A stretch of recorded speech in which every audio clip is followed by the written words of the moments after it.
The wreck wasn't the worst of it. It was seeing that boy Dylan take out his phone to record the wreckage, then check to see if my son was even alive.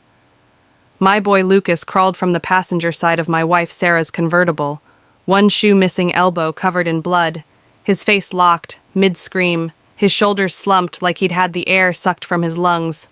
Shame and not pain filled his eyes when they locked with mine. Sarah's Mustang, her pride was a twisted mess, half buried in the neighbor's yard front axle, broken chrome crushed like tin foil oil, slicked the sidewalk. Red glass shards sparkled in the road, and the grille shook like the car itself was in shock.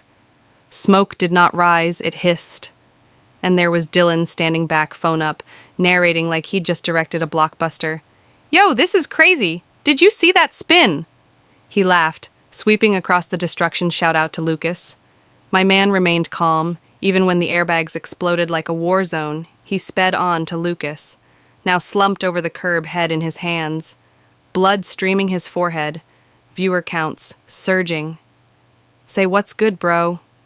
Lucas winced, silent, gazing at the asphalt, as if it would tell him why this occurred. Sarah's shriek interrupted the house, not on a raw, guttural note. A bowl broke on the kitchen floor. She fled, barefoot tears still damp falling off beside Lucas, hands floating as though she was afraid to touch him would shatter him further. "Dylan," she whispered, shaking voice not meeting his eyes. "Where do you keep those keys?" He whirled the camera around at her, laughing. "Chill, Mrs. Bennett. We're fine." Lucas has already fallen safest place in a wreck over there. Sarah's next utterance wasn't a scream. It was a raw growl. She leapt, and I grabbed her arm just in time, her eyes locked on the keys hanging from Dylan's fingers. Her hand-stitched daisy keychain made through her chemo days, swaying like a challenge. Dylan smirked. "Nice keychain, by the way." My fists balled, not of rage, but to keep from gifting him the viral clip he desired. Then Vanessa, HOA president, stepping up with her visor-tilted badge, swinging clipboard in hand, as if she were inspecting a bake sale. "Dylan, sweetheart, are you okay, Lucas, honey?" She cooed. No alarm. Just performance. Sarah didn't look. She had her eyes locked on the Mustang wreckage, oil pooling where she'd left it that morning. Vanessa looked at the scene as if she were a realtor. "What a mess soup," she said. Sweet, insincere, Sarah spun. Mess soup. Vanessa's smile was syrupy, putrid. "It's an accident. These things happen." "Nobody intended this. He stole it." Sarah spoke out sharply. Vanessa blinked slowly. "I believe you're upset, but let's not accuse he had my keys." Sarah shouted out. Vanessa's voice remained even. They were in the garage. We could see right. There's a distinction between burglary and bad boundaries. I've said it at meetings, clear expectations, count and breaking into our garage. I asked Vanessa. Shook her head. "James, the garage hadn't been locked. That's not breaking in, that's trespassing at best." Lucas, still on the sidewalk, shaking. "Addressed me, I told him not to. He told me it'd be funny, I told him no." Vanessa's face hardened. "That's enough." "Lucas?" Dylan cut off filming too late across the street. Our neighbor Carl was recording everything. Sarah pulled Lucas into a hug he didn't resist. Sirens wailed. 2 cruisers pulling up fast. Dylan stepped back. "Cops, this will blow up online." Vanessa turned to me, voice warm. "Fake. Let's handle this privately before it blows up into something." I stared. "You mean before the truth gets out?" Her smile faltered. "Don't let emotions cloud resolution?" I laughed cold. "You're not stressed, Vanessa." She looked at Sarah. "Sarah, we need to talk, clear up communication problems." Sarah's eyes were red sharp. "I don't converse with those who smile while twisting the knife." Vanessa's whisper was for me alone. "Ratchet this up, James, and everything thereafter is on you." That's when I knew this wasn't damage control. It was a calculated blow. That Mustang wasn't just a car.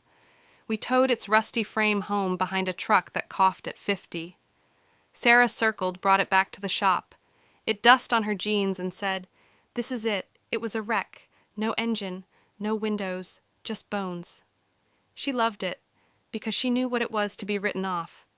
We rebuilt it together, every bolt, every hose, every chrome detail proof that broken things could shine when she first drove it, hair whipping in the wind. Her smile was brighter than the cancer scars. That smile haunted me as the tow truck dragged the Mustang off, front end crushed, door bent, keychain loyal in the ignition. The crash was brutal. The silence that followed was worse. Neighbors stood by, whispered, but didn't get near. Not the ones we'd invited to share pies with. Not the ones who still used our ladder. Vanessa's HOA chat group lit up. Not with worry for Lucas, but with blame, who left the garage door open, who left keys out, who let kids get near a classic car. Sarah glared at her phone, shaking in her hands as a new post went up. Residents need to lock keys, keep access doors secure, and don't leave valuable assets in sight.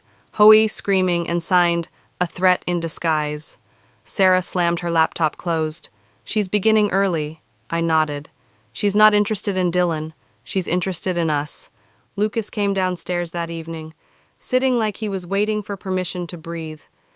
I didn't think he'd fall for it, he said, voice tight. Did you help him? I asked. I did not stop him. He twisted his sleeve. He said it was just for a clip that he'd cleared it with his mom. She laughed, said boys need adventures. I froze. She knew. Lucas nodded. I thought saying no would make me a joke. Saying yes might make him stop treating me like a prop. I wanted to tell him he was enough, but I remembered being a child, eager to demonstrate I wasn't invisible. You're not like him. I asserted him. He inquired, not a question, an open wound. Demonstrate it.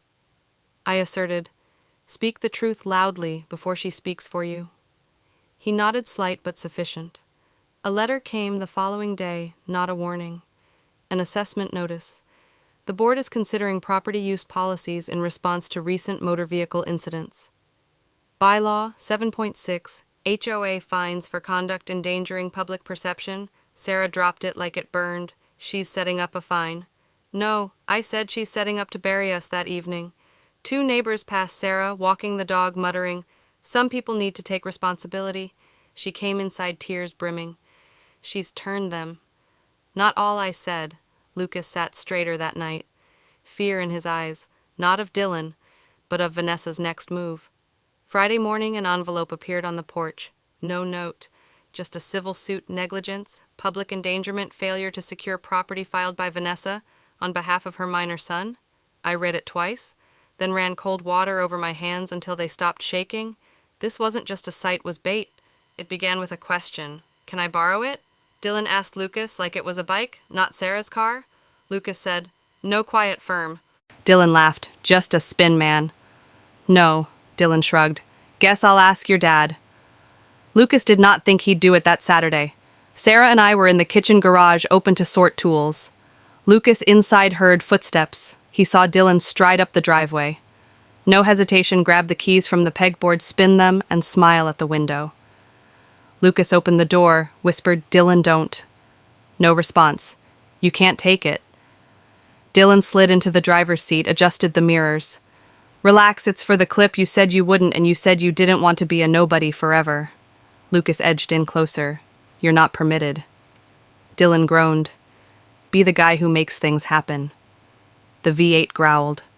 Lucas watched the Mustang drive away, his mom's heart, our toil, and he didn't scream. 20 minutes later, Dylan was back. Lucas in the passenger seat. Dylan hadn't requested, just stopped, pulled over, tossed him the phone, said, Get in, I need another angle. Lucas told no. Dylan called him weak, threatened to make the next video about him. Lucas got in just for the clip, just for the turn that went wrong. Dylan tried to drift, hit the curb, clipped a hydrant. The Mustang spun, steam hissing. Dylan leapt out, laughing. Lucas crawled out, bleeding, broken. We got home. Seconds later, saw Lucas curled by the curb. Dylan filming Vanessa, arriving with a water bottle for her son, softly saying something before getting up to me. We should have been more cautious. I traced the video's upload done weeks prior to the crash. Vanessa wasn't picking up, she was filming the lawsuit. Came down heavy 15 pages of refined accusations. No Dylan mentioned, just small resident. Sarah laughed, sour. She's suing us for stealing our car. A fresh HOA post emerged, secure, high-value assets per clause, 4.12b. Sarah highlighted it. This wasn't here before it wasn't had 2 weeks before no vote. No poll, Vanessa had schemed this. Not reacting, but acting a neighbor. A message was sent to Sarah. I'm certain you didn't intend for this. Not in concern. Blame I dug into the HOA charter clause. 4.12 BS timestamp corresponded with an informal planning agenda meeting. 3 signatures, Vanessa Dillon and Ellen Parker. A past board member gone 5 years. Ellen's name was still listed on revisions, but hadn't signed them. Vanessa had been forging her signature for 2 years. Sarah mouthed, "That's fraud. It's worse." I told her, "It's power I located. Ellen retired 2 states away." She responded quickly, "I resigned in 2019. Karen never submitted it. That's fraud." She sent a notarized resignation dated stamped. I taped it to the garage wall. Sarah read it optimistic. She's done right. Not yet. Vanessa sent an emergency compliance notice, a hearing on liability and trust. Mandatory attendance. Sarah smiled. She's fired the flare gun I collected. Evidence: Ellen's resignation video metadata. Carl's video of Dylan stealing the keys. And then I saw it. Vanessa on the video filming from sidewalk. She wasn't merely complicit, she was orchestrating the hearing room. A buzz, neighbors jammed in, phones out. Vanessa stood, center pink cardigan, clipboard, smile strained. "Let's keep this friendly," she said. I stood. "We're here for truth. Not your photo." I distributed folders. Ellen's resignation evidence. Vanessa falsified bylaws. You altered 4.12 B 2 weeks prior to the board member. Greg sue us to crash board member. Greg, Vanessa's friend, asked, "Did you obtain Ellen's okay?" Vanessa stumbled. "I used templates. You fabricated them." I told, showing Carl's video. Dylan stealing Vanessa. Watching, murmurs grew. Sarah stood. "You knew what he intended." I displayed the burner account prepared weeks before Dylan walked in late. Voice low. I drove the car. "Not Lucas? I deceived about Mom." Not aware. Vanessa spun Dylan. He stared at her. "I'm done lying." Lucas stood, voice steady. "You called me weak. Forgettable. I'm not." The room shifted, neighbors turning, exposing Vanessa's threats, finds lies, then silence. Vanessa vanished. No calls, no emails. A new video surfaced. Teen steals, car blames. Parents, same footage, new spin. 12,000 views. Sarah hissed, "It's her." Lucas calm said, "She wants a reaction. She won't get mine." He posted a reply, raw. "Honest, I'm Lucas. I didn't steal it. Don't believe her lies." It spread fast. Strangers calling him courageous. Vanessa risking it at 2 a.m. Sarah awakened me. Someone outside. Video footage revealed a figure. Vanessa's position. A letter was taped on the door by Dylan. Mom knew. She signed off on the plan. A man, Henry, recorded it. There's a flash drive. The file revealed. Dylan stealing Henry's voice. Smile. "You're taking back." Ellen confirmed Henry financed Vanessa's schemes. Fines for closures, forcing homeowners into default. A settlement offer. Came withdraw. Remain silent. Sarah discarded it. "She's afraid?" "Not enough," I said. Board member Claire followed next. Sleepless with a USB clause. 4.12 B, unratified, unenforceable. Vanessa's weapon was void. We held a special meeting, vague agenda to trap Vanessa.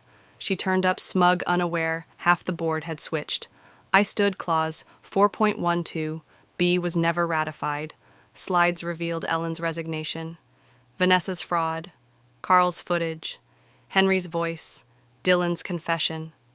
Lucas grabbed the mic. "I'm not forgettable." Neighbors exploded, revealing Vanessa's abuses. Claire moved to suspend her unanimous. Vanessa fled. Clipboard. Gone. Power taken away. A picture ensued later. Henry in an Escalade black with my nephew Nate, our summer visitor. Ellen cautioned Henry uses children as pawns. I took it all to the DA. Video confessions. Fraud. Vanessa was arrested for fraud. False documents. Abuse of process. Henry's empire fell. Assets frozen. Nate came to us in shame, giving us a phone with backups. I needed the money. $1,500. Sarah gasped. "You betrayed us for that." I turned it over to the DA. The suit fell apart. Bylaws, invalidated, fines repaid. Vanessa packed up a specter by morning. She hadn't broke when she lost the board. But when the neighbors ceased spying, Lucas altered his gait, his tone even joking with Dylan. remembering but moving on. Sarah drove the Mustang home, new top fiery red. We took it out Sunday, wind blowing through hair-free. Vanessa believed power was rules and silence. She forgot survivors struggle. If someone made your house into something to fight with, would you surrender or struggle until there was nothing to take? I know my answer.